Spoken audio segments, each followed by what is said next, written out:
of Tom And some videos, part 2. All by right. Corinne. This is getting the grill started, so Yeah. take the cover off, of course.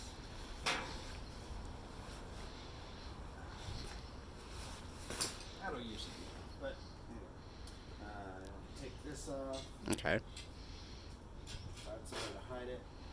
And so usually, probably during the summer, you'll come out and it'll be like this. Right. It'll be already. So first step is to open the door. And there's a little getting close on the top of the canister.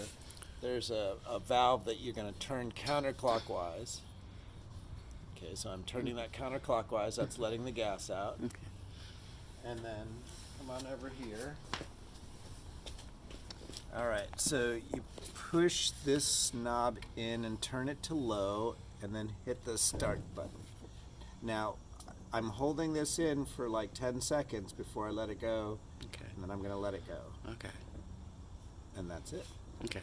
So open the gas valve, push in, twist counterclockwise to low.